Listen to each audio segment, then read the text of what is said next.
ದೇವರ ಪರಿಶುದ್ಧ ನಾಮಕ್ಕೆ ಸ್ತೋತ್ರವಾಗಲಿ.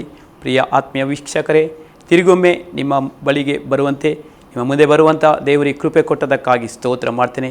ಈ ದಿನದಲ್ಲಿ ಈ ವಾಕ್ಯದ ಮೂಲಕ ದೇವರು ನಮ್ಮ ಜೊತೆ ಮಾತನಾಡುವನಾಗಿದ್ದಾನೆ. 103 ಕೀರ್ತನೆ 5ನೇ ವಾಕ್ಯ ನಾವು ಧ್ಯಾನಿಸ್ತಾ ಇದ್ದೇವೆ. ಶ್ರೇಷ್ಠವಾದ ವರಗಳಿಂದ ನಿನ್ನ ಆಸೆಗಳನ್ನು ಪೂರ್ತಿಗೊಳಿಸ್ತಾನೆ, ಹದ್ದಿಗೆ ಬರುವಂತೆಯೂ ನಿನಗೆ ಯೌವನವನ್ನು ಬರಮಾಡುತ್ತಾನೆ. ಈ ವಾಕ್ಯಕ್ಕಾಗಿ ನಾವು ಪ್ರಾರ್ಥಿಸುವ. ಪರಲೋಕನ ತಂದೆ ದೇವರೇ, ಯೇಸುವಿನ ನಾಮದಲ್ಲಿ ಪವಿತ್ರಾತ್ಮನ ಮೂಲಕವಾಗಿ ಸ್ವಾಮಿ ನಿನ್ನ ಸಮ್ಮುಖ ಬರುವಂತೆ ನಿನ್ನ ಕೊಟ್ಟಂಥ ಕೃಪೆಗಾಗಿ ಸ್ತೋತ್ರ ಮಾಡ್ತೇನೆ. ಸ್ವಾಮಿ, ಈ ವಾಕ್ಯದ ಮೂಲಕ ನಮ್ಮನ್ನು ಬಲಪಡಿಸು.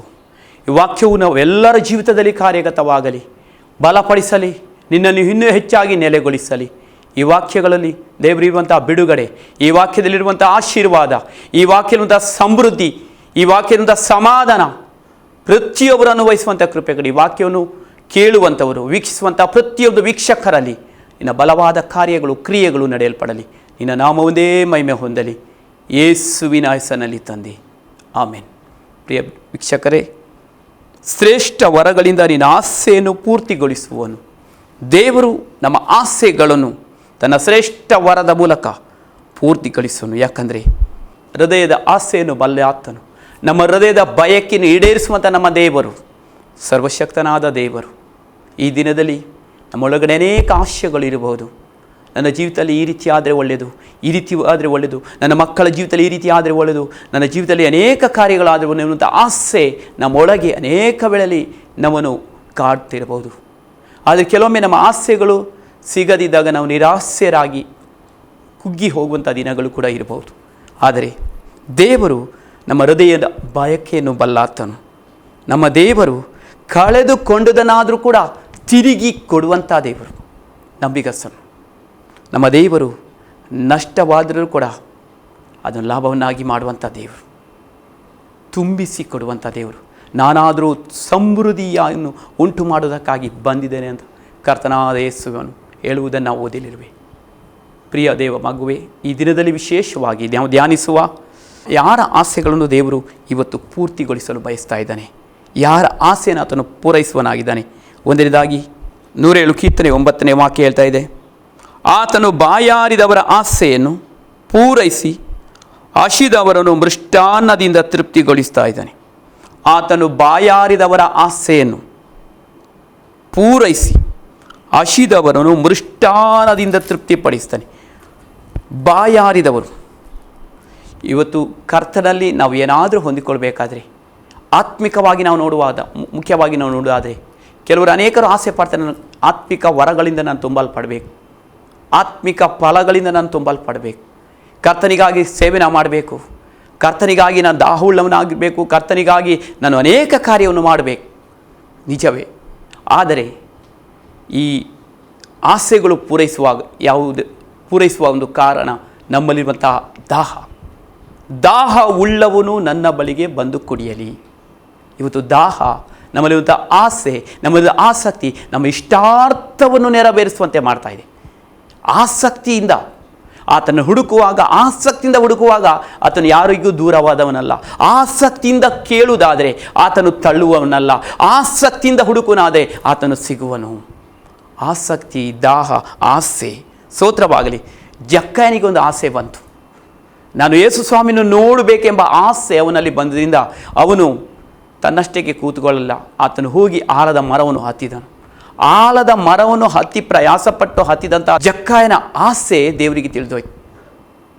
ಆ ಆಸೆ ತಿಳಿದಂಥ ಕರ್ತನಾದ ಯೇಸು ಜಕ್ಕಯ್ಯನು ಹತ್ತಿದ ಮರದ ಕೆಳಗೆ ಬಂದನು. ಜಕ್ಕಯ್ಯನೇ, ತಟ್ಟನೆ ಇಳಿದು ಬಾ, ಈ ದಿನ ನಿನ್ನ ಮನೆಗೆ ನಾನು ಬರಬೇಕು.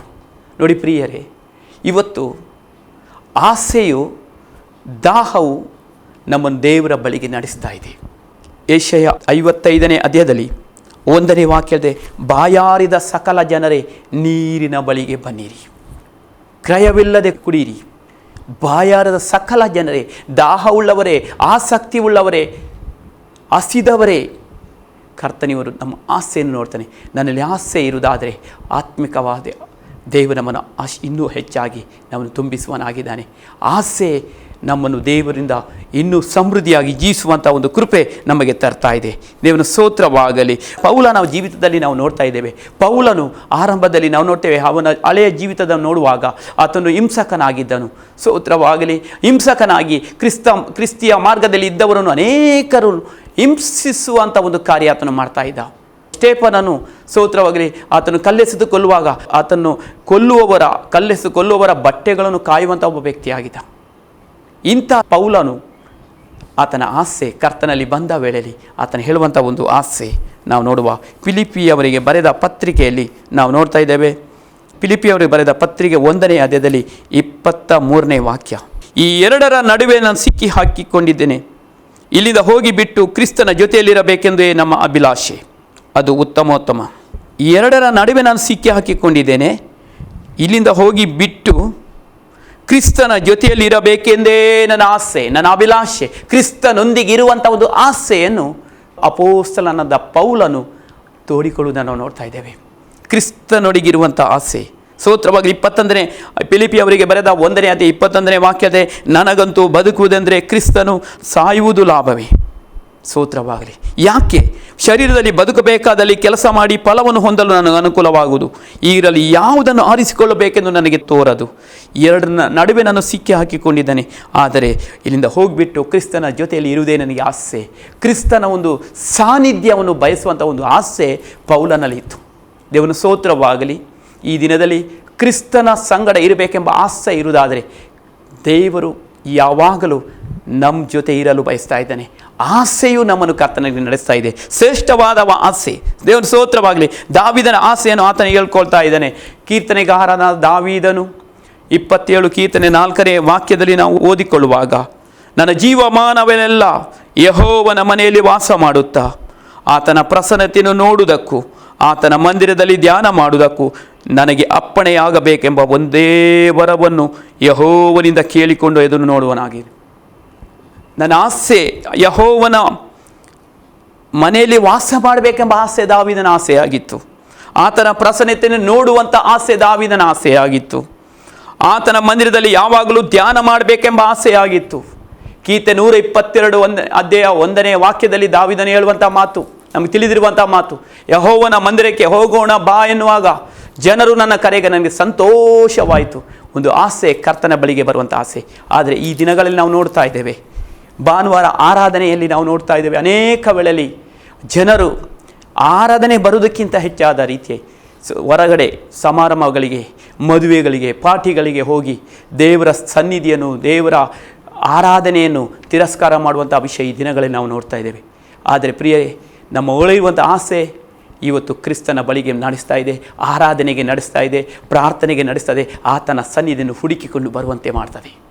ಆಸೆ ಇವತ್ತು ಆಸೆ ಇದ್ದವರನ್ನು ದೇವರು ಉನ್ನತಿಗೆ ನಡೆಸಿ ನೀತಿಗೆ ಹಸಿದು ಬಾಯಾರಿದವರು ಧನ್ಯರು, ಅವರು ತೃಪ್ತರಾಗ್ತಾರೆ.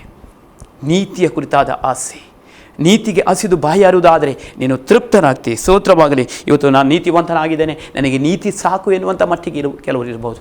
ಆದರೆ ನೀತಿವಂತನು ಇನ್ನೂ ನೀತಿವಾಗಲಿ. ನೀತಿಗೆ ಹಸಿದು ಇನ್ನು ಬಾಯಾರು, ನೀತಿ ಸಾಲುವುದಿಲ್ಲ, ಇನ್ನೂ ನೀತಿವಂತನಾಗು, ಪವಿತ್ರನು ಇನ್ನೂ ಪವಿತ್ರನಾಗಿ ಮಾಡಲಿ, ಯಾಕಂದರೆ ನಾನು ಬೇಗನೆ ಬರ್ತಾ ಇದ್ದಾನೆ. ದೇವನ ಸ್ತೋತ್ರವಾಗಲಿ. ಇವತ್ತು ಕರ್ತನ ಬಳಿಗೆ ಬರುವಂಥ ಒಂದು ಆಸೆ ನಿನ್ನೊಳಗಿದೆಯಾ? ಆ ಆಸೆ ನಿನ್ನನ್ನು ಆಶೀರ್ವಾದವಂತನಾಗಿ ಮಾಡ್ತದೆ. ಆ ಆಸೆ ನಿನ್ನನ್ನು ಕರ್ತನಲ್ಲಿ ಇನ್ನೂ ಬಲಗೊಳಿಸ್ತಾ ಇದೆ.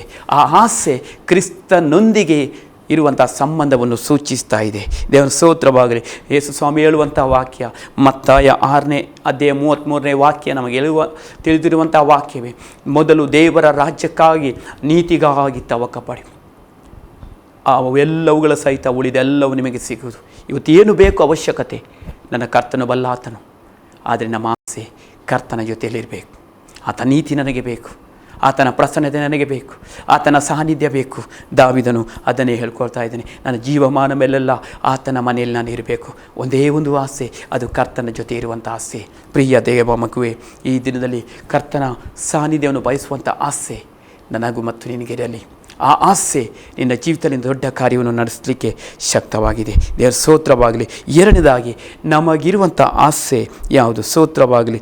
ಎರಡನೇದಾಗಿ ನಾವು ನೋಡ್ತೇವೆ ಕೀರ್ತನೆ 145 ಕೀರ್ತನೆ 19ನೇ ವಾಕ್ಯ. ದೇವರು ಇನ್ನು ಯಾರ ಆಸೆಯನ್ನು ಪೂರ್ತಿಗೊಳಿಸ್ತಾನೆ, ಯಾರ ಇಷ್ಟವನ್ನು ನೆರವೇರಿಸ್ತಾನೆ ಅಂತ ದೇವರ ವಾಕ್ಯದ ನಾವು ಹುಡುಕುವುದಾದರೆ ದೇವರ ವಾಕ್ಯದಲ್ಲಿ ಈ ರೀತಿ ನಾವು ಧ್ಯಾನ ಮಾಡಬಹುದು. 145 ಕೀರ್ತನೆಯಲ್ಲಿ ನಾವು ನೋಡ್ತಾ ಇದ್ದೇವೆ 19ನೇ ವಾಕ್ಯ.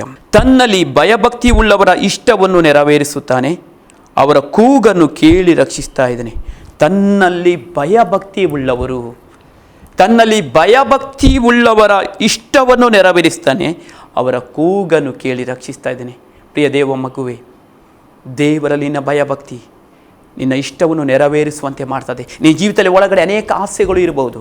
ನಿನ್ನ ಜೀವಿತದಲ್ಲಿ ನಿನ್ನ ಕುರಿತಾಗಿ, ಕುಟುಂಬದ ಕುರಿತಾಗಿ, ನಿನ್ನ ಸೇವೆ ಕುರಿತಾಗಿ, ಸಭೆ ಕುರಿತಾಗಿ ಅನೇಕ ಆಸೆಗಳು ನಿನ್ನ ಒಳಗಿರ್ಬೋದು. ಆದರೆ ಸ್ತೋತ್ರವಾಗಲಿ, ನೀನು ಆತನಲ್ಲಿ ಭಯಭಕ್ತಿ ಉಳ್ಳವರು ಆಗುವುದಾದರೆ ನಿನ್ನ ಆಸೆಯನ್ನು ಆತನು ಪೂರ್ತಿಗೊಳಿಸ್ತಾನೆ, ನಿನ್ನ ಇಷ್ಟವನ್ನು ಆತನು ಪೂರ್ತಿಗೊಳಿಸ್ತಾ ಇದ್ದಾನೆ. ದೇವರ ಸ್ತೋತ್ರವಾಗಲಿ. 128 ಕೀರ್ತನೆಯಲ್ಲಿ 4ನೇ ವಾಕ್ಯ ನಾವು ಧ್ಯಾನ ಮಾಡುತ್ತಾ ಇದ್ದೇವೆ. ಸ್ತೋತ್ರವಾಗಲಿ. ಇಗೋ, ಯೆಹೋವನಲ್ಲಿ ಭಯಭಕ್ತಿ ಉಳ್ಳ ಪುರುಷನು ಈ ರೀತಿಯಾಗಿ ಆಶೀರ್ವಾದ ಹೊಂದುವನು. ಯೆಹೋವನಲ್ಲಿ ಭಯಭಕ್ತಿ ಉಳ್ಳವನು, ಕರ್ತನಲ್ಲಿ ಭಯಭಕ್ತಿ ಉಳ್ಳವನು ಇವತ್ತು ಕರ್ತನಿಂದ ಆಶೀರ್ವಾದ ಹೊಂದುವನು. ಯಾಕಂದರೆ ಕರ್ತನಲ್ಲಿ ಭಯಭಕ್ತಿ ಉಳ್ಳವರ ಮೇಲೆ ಆತನ ಕೃಪೆ, ಆತನ ದಯೆ ಆವರಿಸ್ತಾ ಇದೆ. ಕರ್ತನಲ್ಲಿ ಯಾರು ಭಯಭಕ್ತಿ ಉಳ್ಳವರಾಗ್ತಾರೆ, ಆ ಭಯಭಕ್ತಿ ಅವರನ್ನು ಆಶೀರ್ವಾದವನ್ನು ತರುವಂಥದ್ದಾಗಿದೆ. 103 ಕೀರ್ತನೆಯಲ್ಲಿ ನಾವು ನೋಡ್ತಾ ಇದ್ದೇವೆ. 11ನೇ ವಾಕ್ಯ ನಾವು ಧ್ಯಾನ ಮಾಡುವ ಪ್ರಿಯರೇ, ಕರ್ತನು ತನ್ನನ್ನು ಭಯಭಕ್ತಿ ಉಳ್ಳವರನ್ನು ಈ ದಿನದಲ್ಲಿ ಆಶೀರ್ವಾದವನ್ನು ಮಾಡುವಂಥ ದೇವರಾಗಿದ್ದಾನೆ. ಸ್ತೋತ್ರವಾಗಲಿ. ಭೂಮಿಯ ಮೇಲೆ ಆಕಾಶವು ಎಷ್ಟು ಉನ್ನತವೋ ಆತನಲ್ಲಿ ಭಯಭಕ್ತಿ ಉಳ್ಳವರ ಮೇಲೆ ಆತನ ಕೃಪೆ ಅಷ್ಟು ಅಪಾರವಾಗಿದೆ. ಕೃಪೆ ಯೋಗ್ಯತೆ ಇಲ್ಲದವರಿಗೆ ಸಿಗುವಂಥ ದಯೆ. ಯೋಗ್ಯತೆಯೇ ಇಲ್ಲ, ಆದರೂ ನಮ್ಮ ಮೇಲೆ ದೇವರು ತೋರಿಸುವಂಥ ದಯೆ ಇದು ಕೃಪೆ ಆಗಿದೆ. ಈ ಲೋಕದ ಎಲ್ಲ ಇದ್ದು ದೇವರ ಕೃಪೆ ನಷ್ಟಪಡುವುದಾದರೆ ನಮ್ಮ ಜೀವಿತವು ನಿರಾಶಾದಾಯಕವಾದ ಜೀವಿತ, ಶಪಿಸಲ್ಪಟ್ಟ ಜೀವಿತ ಆಗಿರ್ತದೆ. ಕೃಪೆ ಎಲ್ಲಕ್ಕಿಂತ ಶ್ರೇಷ್ಠವಾದದ್ದು. ನಮ್ಮಲ್ಲಿ ಎಲ್ಲ ಇರ್ಬೋದು, ವಿದ್ಯೆ, ಬುದ್ಧಿ, ಪಾಂಡಿತ್ಯ, ಹಣ, ಐಶ್ವರ್ಯ ಎಲ್ಲ ಇರ್ಬೋದು. ಆದರೆ ದೇವರ ಕೃಪೆ ಇವತ್ತು ನಮ್ಮಲ್ಲಿ ನೆಲೆಸುವುದಾದರೆ ಮಾತ್ರ ಇದೆಲ್ಲವೂ ನಮಗೆ ಸಾಧಕವಾಗಿರ್ಬೋದು, ಆಶೀರ್ವಾದವಾಗಿ ಇರ್ಬೋದು. ಇಲ್ಲದೆ ನಾವು ಹೊಂದುವಂಥದ್ದು ದೇವರ ಕೃಪೆ ನಷ್ಟಪಡುವುದಾದರೆ ಇದೆಲ್ಲವೂ ನಮಗೆ ಆಶೀರ್ವಾದವಲ್ಲ, ಶಾಪವಾಗಿ ಬರುವಂಥದ್ದು. ಸ್ತೋತ್ರವಾಗಿ. ಇಲ್ಲಿ ದೇವರಲ್ಲಿ ಭಯಭಕ್ತಿ ಉಳ್ಳವರಿಗೆ ಆತನು ದೇವರ ಕೃಪೆ ಸುರಿಸ್ತಾ ಇದ್ದಾನೆ. ದೇವರ ಕೃಪೆ ಆತನಲ್ಲಿ ಭಯಭಕ್ತಿ ಉಳ್ಳವರಾಗಿರುವುದಾದರೆ 103 ಕೀರ್ತನೆ 17ನೇ ವಾಕ್ಯದಲ್ಲಿ ದೇವರ ವಾಕ್ಯ ಈ ರೀತಿ ಹೇಳ್ತದೆ. ಆದರೆ ಯೆಹೋವನಲ್ಲಿ ಭಯಭಕ್ತಿ ಉಳ್ಳವರ ಮೇಲೆ ಆತನ ದಯವು ಯುಗ ಯುಗಾಂತರವರೆಗೂ ಲಭಿಸ್ತಾ ಇದೆ. ಯುಗ ಯುಗಾಂತರವರೆಗೂ ನಿರಂತರವಾಗಿಯೂ ನಿತ್ಯವೂ ಆತನ ಕೃಪೆ ಲಭಿಸ್ತಾ ಇದೆ. ಯಾಕಂದರೆ ದೇವರಲ್ಲಿ ಭಯಭಕ್ತಿ ಸ್ತೋತ್ರವಾಗಲಿ. ನಾವು ನೋಡ್ತೇವೆ 2 ಕಾರಣಕ್ಕಾಗಿ ನಾವು ಭಯಭಕ್ತಿ ಇರ್ತೇವೆ. ಒಂದನೇದಾಗಿ ಸ್ತೋತ್ರವಾಗಲಿ, ಲಾಭಕ್ಕಾಗಿ ಭಯಭಕ್ತಿ. ಅಂದರೆ ಏನಾದರೂ ಕರ್ತನಿಂದ ಹೊಂದಬೇಕಾದರೆ, ಸ್ತೋತ್ರವಾಗಿ ಏನಾದರೂ ಕಾರ್ಯ ಆಗಬೇಕಾದ್ರೆ ಆಗ ಮಾತ್ರ ತೋರಿಸುವಂಥ ಒಂದು ಭಯಭಕ್ತಿ. ಉದಾಹರಣೆಗಾಗಿ ಕಷ್ಟಗಳು ಬಂದಾಗ, ಸಮಸ್ಯೆಗಳು ಬಂದಾಗ ಅದನ್ನು ಬಿಡುಗಡೆ ಹೊಂದುವುದಕ್ಕಾಗಿ ಆಟೋಮೆಟಿಕ್ ಆಗಿ ಒಂದು ಭಯಭಕ್ತಿ ಬರ್ತಾ ಇದೆ. ಆದರೆ ಆ ಕಷ್ಟಗಳು ಪರಿಹಾರ ಆದ ಮೇಲೆ, ಸಮಸ್ಯೆಗಳಿಗೆ ಉತ್ತರ ಸಿಕ್ಕಿದ ಮೇಲೆ, ಆಶೀರ್ವಾದ ಬಂದ ಮೇಲೆ ಭಯಭಕ್ತಿ ಸ್ಟಾಪ್ ಆಗಿರ್ತದೆ. ಅದು ಸ್ತೋತ್ರವಾಗಲಿ ಯಥಾರ್ಥವಾದ ಭಯಭಕ್ತಿ ಅಲ್ಲ. ಸ್ತೋತ್ರವಾಗಲಿ ಬೇಕಾದಾಗ ಮಾತ್ರ ತೋರಿಸುವಂಥ ಭಯಭಕ್ತಿ. ಕೆಲವು ಎಕ್ಸಾಮ್ ಟೈಮ್ನಲ್ಲಿ ಕೆಲವು ಕಾರ್ಯಗಳು ನಮ್ಮ ಜೀವಿತದಲ್ಲಿ ನಡೆಸಬೇಕಾದ್ರೆ ದೇವರಲ್ಲಿ ಹೋಗಿ ಪ್ರಾರ್ಥಿಸಿ ಆರಾಧನೆ ಎಲ್ಲ ಸಿಕ್ಕಿದ ಮೇಲೆ ಭಯನೂ ಇಲ್ಲ, ಭಕ್ತನೂ ಇಲ್ಲ. ಇಂಥ ಜೀವಿತ ಇವತ್ತಿರುತ್ತೆ. ಆದರೆ ಸ್ತೋತ್ರ ದೇವರು ನಮ್ಮಿಂದ ಎದುರು ನೋಡುವಂಥ ಭಯಭಕ್ತಿ ಯಾವುದಂದರೆ ಯಥಾರ್ಥವಾದ ಭಯಭಕ್ತಿ. ಸ್ತೋತ್ರವಾಗಲಿ ನಿಜವಾದ ಭಕ್ತಿ. ಆ ನಿಜವಾದ ಭಕ್ತಿ ಇವತ್ತು ಸ್ತೋತ್ರವಾಗಲಿ ನಮ್ಮಲ್ಲಿ ಇರುವುದಾದರೆ ಆ ನಿಜವಾದ ಭಯಭಕ್ತಿ ನಮ್ಮನ್ನು ಆಶೀರ್ವಾದವಂತವನ್ನಾಗಿ ಮಾಡ್ತದೆ, ನಮ್ಮ ಆಸ್ತಿಯನ್ನು ಈಡೇರಿಸ್ತದೆ. ಸ್ತೋತ್ರವಾಗಲಿ. ಕೆಲವರು ಸ್ತೋತ್ರ ಒಂದು ಗಾದೆ ಇದೆ, ಕಾರ್ಯ ಸಾಧಿಸಬೇಕಾದ್ರೆ ಕತ್ತೆ ಕಾಲನ್ನಾದರೂ ಹಿಡಿಬೇಕಂತ. ಈ ರೀತಿ ಅಂದರೆ ಕಾರ್ಯ ಸಾಧಿಸಬೇಕಾದ್ರೆ ಏನು ಕೆಲಸ ಬೇಕಾದರೆ ಎಷ್ಟು ಭಯಭಕ್ತಿ ಬೇಕಾದರೂ ಮಾಡ್ಬೋದು ಎನ್ನುವಂಥ ರೀತಿಯಲ್ಲ. ಅಲ್ಲ, ನಮ್ಮ ಭಕ್ತಿ ಕಾರ್ಯ ಆಗಲಿ ಕಾರ್ಯ ಆಗದೇ ಇರಲಿ, ಸ್ತೋತ್ರವಾಗಲಿ ನಮ್ಮ ಭಕ್ತಿ ಅಂತೂ ಶಾಶ್ವತವಾಗಿರಬೇಕು. ನಮ್ಮ ಭಕ್ತಿ ಅದು ಯಾವಾಗಲೂ ಇರಬೇಕು. ದಿನವೆಲ್ಲ ದೇವರ ವಾಕ್ಯ, ದಿನವೆಲ್ಲ ಯೆಹೋವನಲ್ಲಿ ಭಯಭಕ್ತಿ ಉಳ್ಳವರಾಗಿರು. ದಿನವೆಲ್ಲ ಕರ್ತನಲ್ಲಿ ಭಯಭಕ್ತಿ ನಮಗೆ ದೊಡ್ಡ ಆಶೀರ್ವಾದವನ್ನು ತರ್ತಾ ಇದೆ. ದೇವರು ಯಾವಾಗಲೂ ನಮ್ಮ ಭಯಭಕ್ತಿಗೆ ತಕ್ಕಂತೆ ಆಶೀರ್ವಾದವನ್ನು ಕೊಡುವನಾಗಿದ್ದಾನೆ. ನಮ್ಮಲ್ಲಿರುವಂಥ ಭಯಭಕ್ತಿ ನಾವು ನೋಡ್ತಾ ಇದ್ದೇವೆ. ಪ್ರಸಂಗಿ 8ನೇ ಅಧ್ಯಾಯದಲ್ಲಿ 12ನೇ ವಾಕ್ಯಕ್ಕೆ ನಮ್ಮ ಸತ್ಯವೇದವನ್ನು ನಾವು ತಿರುಗಿಸಿದರೆ, ಪ್ರಸಂಗಿ 8ನೇ ಅಧ್ಯಾಯದಲ್ಲಿ 12ನೇ ವಾಕ್ಯಕ್ಕೆ ನಾವು ನಮ್ಮ ಸತ್ಯವೇದವನ್ನು ತಿರುಗಿಸುವುದಾದರೆ, ಪಾಪಿಯು 100 ಸಲ ಅಧರ್ಮ ಮಾಡಿ ಬಹುಕಾಲ ಬದುಕಿದರು, ದೇವರ ಮುಂದೆ ಹೆದರಿ ಆತನಲ್ಲಿ ಭಯಭಕ್ತಿ ಉಳ್ಳವರಿಗೆ ಮೇಲೇ ಆಗುವುದು.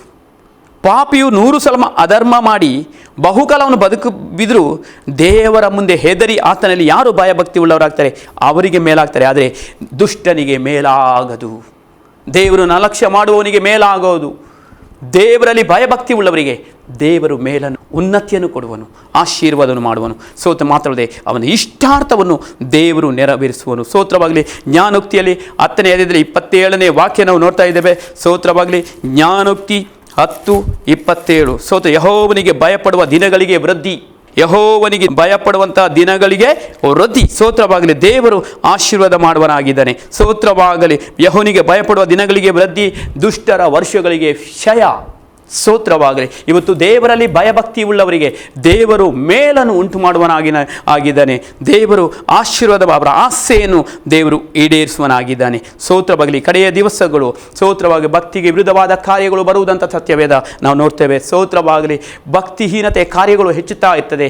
ಆದರೆ ಸ್ತೋತ್ರವಾಗಲಿ, ನಮ್ಮಲ್ಲಿ ಪ್ರಾಪಂಚಿಕವಾದ ಹರಟೆ ಮಾತುಗಳು, ಪ್ರಾಪಂಚಿಕದ ಕಾರ್ಯಗಳು ಬಂದಾಗ ನಮ್ಮ ಭಕ್ತಿಯು ಇವತ್ತು ಹೋಗುತ್ತಾ ಇದೆ. ಭಯಭಕ್ತಿ ಕಳೆದುಕೊಳ್ಳುವರಾಗ್ತಾ ಇದ್ದೇವೆ. ಅದಕ್ಕಾಗಿ ದೇವರ ವಾಕ್ಯ ಯಾಕೋಬನು ಬರೆದ ಪತ್ರಿಕೆಯಲ್ಲಿ ನಾವು ನೋಡ್ತಾ ಇದ್ದೇವೆ. ನಿಜವಾದ ಭಕ್ತಿ ಅಂದರೆ ಪ್ರಾಪಂಚಿಕ ದೋಷವನ್ನು ನಮ್ಮಲ್ಲಿ ಹತ್ತದಂತೆ ನೋಡಿಕೊಳ್ಳುವುದೇ ನಿಜವಾದ ಭಕ್ತಿ. ಸ್ತೋತ್ರವಾಗಲಿ. ಯಾಕೋಬನು 1ನೇ ಅಧ್ಯಾಯದಲ್ಲಿ 27ನೇ ವಾಕ್ಯ. ಯಾಕೋಬ 1:27. ಸ್ತೋತ್ರವಾಗಲಿ. ಪ್ರಪಂಚದ ದೋಷವು ಹತ್ತದಂತೆ ನೋಡಿಕೊಂಡಿರುವುದೇ ತಂದೆಯಾದ ದೇವರ ಸನ್ನಿಧಿಯಲ್ಲಿ ಶುದ್ಧವೂ ನಿರ್ಮಲವೂ ಆಗಿರುವ ಭಕ್ತಿ. ಸ್ತೋತ್ರವಾಗಲಿ. ಪ್ರಪಂಚದ ದೋಷ, ಲೋಕದ ಕಾರ್ಯಗಳಿಗೆ ನಾವು ಒಳಗಾಗದೆ, ಲೋಕದ ಕಾರ್ಯಗಳಿಂದ ಬಿಡುಗಡೆ ಹೊಂದಿದವರಾಗಿ ಅದನ್ನು ನಮ್ಮೊಳಗೆ ಬರದಂತೆ ನಾವು ನೋಡಿಕೊಂಡಿರುವುದೇ ನಿಜವಾದ ತಂದೆ ದೇವರ ಭಕ್ತಿ. ಯಾಕಂದರೆ ಲೋಕವನ್ನು ಪ್ರೀತಿಸುವವನಿಗೆ ತಂದೆಯ ಮೇಲನ ಪ್ರೀತಿ ಇರೋಲ್ಲ. ಸತ್ಯವೇದ ಹೇಳ್ತಾ ಇದೆ. ಯಾರು ಲೋಕವನ್ನು ಪ್ರೀತಿಸುವುದಾದರೆ ಅವನು ತಂದೆಯ ಮೇಲೆ ಪ್ರೀತಿಸಲಿಕ್ಕೆ ಸಾಧ್ಯವಿಲ್ಲ. ಯಾಕೆ? ಲೋಕದಲ್ಲಿರುವುದು ತಂದೆಯಿಂದ ದೂರ ಮಾಡುವಂಥದ್ದಾಗಿದೆ. ಸೋತದಕ್ಕಾಗಿ ಲೋಕದಲ್ಲಿರುವನಾಗಲಿ ಪ್ರೀತಿಸಬೇಡಿ. 1 ಯೋಹನ 2ನೇ ಅಧ್ಯಾಯದಲ್ಲಿ ನಾವು ನೋಡ್ತಾ ಇದ್ದೇವೆ. 15ನೇ ವಾಕ್ಯದಿಂದ ನಾವು ನೋಡ್ತಾ ಇದ್ದೇವೆ. ಸ್ತೋತ್ರವಾಗಲಿ. ಈ ದಿನದಲ್ಲಿ ಸ್ತೋತ್ರವಾಗಲಿ. ಪರಿಶುದ್ಧ ಭಕ್ತಿ, ಲೋಕದೊಳಗಿಂದ ಪ್ರತ್ಯೇಕಿಸಲ್ಪಟ್ಟು ನಾವು ಕ್ರಿಸ್ತನಾಗಿ ಮಾಡುವಂಥ ಪ್ರೀತಿ, ಕರ್ತನನ್ನು ಪ್ರೀತಿಸುವಂಥ ಪ್ರೀತಿ, ಅದು ನಿಜವಾದ ಭಯಭಕ್ತಿಯಲ್ಲಿ ನಮ್ಮ ನಡೆಸ್ತಾ ಇದೆ. 3ನೇದಾಗಿ ಸ್ತೋತ್ರವಾಗಲಿ. ದೇವರು ಯಾವ ಇಷ್ಟವನ್ನು, ಯಾರ ಆಸೆಯನ್ನು ಈಡೇರಿಸ್ತಾನೆ. ಜ್ಞಾನೋಕ್ತಿಯಲ್ಲಿ 10ನೇ ಅಧ್ಯಾಯ 20ನೇ ವಾಕ್ಯವನ್ನು ಧ್ಯಾನ ಮಾಡುವ. ಸ್ತೋತ್ರವಾಗಲಿ. ಜ್ಞಾನೋಕ್ತಿ 10ನೇ ಅಧ್ಯಾಯ 24ನೇ ವಾಕ್ಯ. ದುಷ್ಟನಿಗೆ ಶಂಕಿಸಿದ್ದೇ ಸಂಭವಿಸುವುದು, ಶಿಷ್ಟನಿಗೆ ಇಷ್ಟವು ಲಭಿಸುವುದು. ದುಷ್ಟನಿಗೆ ಶಂಕಿಸುವುದೇ ಸಂಭವಿಸ್ತಾ ಇದೆ. ಆದರೆ ಈ ಶಿಷ್ಟನು ಅಂದರೆ ನೀತಿವಂತನು, ಅವನ ಇಷ್ಟವು ನೆರವೇರ್ತಾ ಇದೆ. ಈ ನೀತಿವಂತನಿಗೆ ದೇವರು ಸತ್ಯವೇದದಲ್ಲಿ ಅನೇಕ ಆಶೀರ್ವಾದವನ್ನು ಇಟ್ಟಿದ್ದಾನೆ. ಯಾಕಂದರೆ ಕೀರ್ತನೆ 5:11 ಹೇಳ್ತದೆ, ನೀತಿವಂತರನ್ನು ಆಶೀರ್ವದಿಸುವವನು ನೀನು. ನೀತಿವಂತನಾದ ದೇವರು ನೀತಿವಂತನನ್ನು ಆಶೀರ್ವಾದ ಮಾಡುವನಾಗಿದ್ದಾನೆ. ಆ ನೀತಿವಂತನಿಗೆ ಅವನ ಇಷ್ಟ ನೆರವೇರ್ತದೆ. ಆದರೆ ದುಷ್ಟನಾಗುವುದಾದರೆ ಅವನು ಏನು ಶಂಕಿಸ್ತಾನೆ, ಅದು ಬರ್ಬೋದು, ನನಗಿದು ಬರ್ಬೋದು, ಇಂಥ ಕಷ್ಟಗಳು ಬರ್ಬೋದು, ಅದೇ ಸಂಭವಿಸ್ತದೆ. ಆದರೆ ನೀತಿವಂತನು ಆತನು ಆಸೆ ಪಟ್ಟಿರುವುದನ್ನು, ಆತನ ಬಯಕೆಯನ್ನು ಕೂಡ ಆತನು ಈಡೇರಿಸುವನಾಗಿದ್ದಾನೆ. ಸ್ತೋತ್ರವಾಗಲಿ. ಜ್ಞಾನೋಕ್ತಿ 3:33 ಹೇಳ್ತದೆ, ಯೆಹೋವನು ದುಷ್ಟರ ಮನೆಯನ್ನು ಶಪಿಸುವನು, ಆತನ ನೀತಿವಂತರ ನಿವಾಸವನ್ನು ಆತನು ಆಶೀರ್ವಾದ ಮಾಡುವನು. ದುಷ್ಟರ ಮನೆಯನ್ನು ಶಪಿಸುವನು, ಆದರೆ ನೀತಿವಂತರ ಗೂಡಾರವನ್ನು, ನೀತಿವಂತರ ನಿವಾಸವನ್ನು ಆತನು ಆಶೀರ್ವಾದ ಮಾಡುವನು. ಸ್ತೋತ್ರವಾಗಲಿ. ಯೋಹೇಲ 2:27, ನನ್ನ ಜನರು ಎಂದಿಗೂ ಆಶಾಭಂಗ ಪಡರು. ಸ್ತೋತ್ರವಾಗಲಿ. ದೇವರು ಹೇಳ್ತಾನೆ, ನಾನು ಇಸ್ರಾಯೇಲರ ಮಧ್ಯದಲ್ಲಿ ವಾಸಿಸ್ತಾ ಇದ್ದೇನೆ. ನನ್ನ ಜನರು ಎಂದಿಗೂ ಆಶಾಭಂಗ ಪಡುವುದಿಲ್ಲ, ನನ್ನ ಜನರು ನಿರಾಶವಾಗುವುದಿಲ್ಲ, ನನ್ನ ಜನರ ಆಸೆಯನ್ನು ಈಡೇರಿಸುತ್ತೇನೆ. ಶ್ರೇಷ್ಠವಾದ ವರಗಳಿಂದ ಪ್ರಿಯ ದೇವ ಮಗುವೆ, ನಿನ್ನ ಆಸೆಯನ್ನು ಆತನು ಈಡೇರಿಸುವವನು, ನಿನ್ನ ಆಸೆಯನ್ನು ಪೂರೈಸುವನಾಗಿದ್ದಾನೆ. ಶ್ರೇಷ್ಠವಾದ ವರಗಳಿಂದ ನಿನ್ನ ಆಸೆಯನ್ನು ಪೂರೈಸುವಂಥ ನನ್ನ ದೇವರು. ಸ್ತೋತ್ರವಾಗಲಿ. ಶಿಷ್ಟನಿಗೆ ಇಷ್ಟವು ಲಭಿಸ್ತಾ ಇದೆ. ದೇವನ ಸ್ತೋತ್ರವಾಗಲಿ. ಸತ್ಯವೇದ ನೋಡ್ತೇವೆ. ಜ್ಞಾನೋಕ್ತಿ 13:4ನೇ ವಾಕ್ಯ, ಸೋಮಾರಿಯ ಆಸೆ ವ್ಯರ್ಥವಾಗಿರ್ತದೆ. ಸ್ತೋತ್ರವಾಗಲಿ. ಸೋಮಾರಿಯ ಆಸೆ ಅದು ವ್ಯರ್ಥ, ಆದರೆ ನೀತಿವಂತನ ಆಸೆ ಅದು ನೆರವೇರ್ತಾ ಇದೆ. ದೇವ ಸ್ತೋತ್ರವಾಗಲಿ. ಇವತ್ತು ದೇವನ ಸ್ತೋತ್ರವಾಗಲಿ. ಶಿಷ್ಟನ ಆಸೆಯನ್ನು ಈಡೇರಿಸ್ತಾ ಇದ್ದಾನೆ. ದೇವನ ಸ್ತೋತ್ರವಾಗಲಿ. ಬಾಯಾರಿದವರ ಆಸೆಯನ್ನು ಆತನು ಈಡೇರಿಸ್ತಾ ಇದ್ದಾನೆ. ಮಾತ್ರವಲ್ಲದೆ ಆತನು ಸ್ತೋತ್ರವಾಗಲಿ ಭಯಭಕ್ತಿ ಉಳ್ಳವರ ಆಸೆಯನ್ನು ಆತನು ಈಡೇರಿಸ್ತಾ ಇದ್ದಾನೆ. ನೀತಿವಂತರನ್ನು ಸ್ತೋತ್ರವಾಗಲಿ, ಭಯಭಕ್ತಿ ಉಳ್ಳವರನ್ನು ಸ್ತೋತ್ರವಾಗಲಿ, ಮಾತ್ರವಲ್ಲದೆ ಬಾಯಾರಿದವರನ್ನು ಸ್ತೋತ್ರವ ಶ್ರೇಷ್ಠವಾದ ವರಗಳಿಂದ ಆತನು ನಮ್ಮ ಆಸೆಯನ್ನು ಪೂರೈಸುವನಾಗಿದ್ದಾನೆ. ಸ್ತೋತ್ರವಾಗಲಿ. ಆತನು ಒಬ್ಬರಿಗೂ ಕೂಡ ಆತನು ದೂರವಾದನಲ್ಲ. ನಮ್ಮ ಹತ್ತಿರವಾಗಿ ಇರುವಂಥ ದೇವರು, ನಮ್ಮ ಕುರಿತಾಗಿ ಹಿತವನ್ನೇ ಬಯಸುವಂಥ ದೇವರು, ಹಿತವನ್ನೇ ಮಾಡುವವನು ದೇವರು.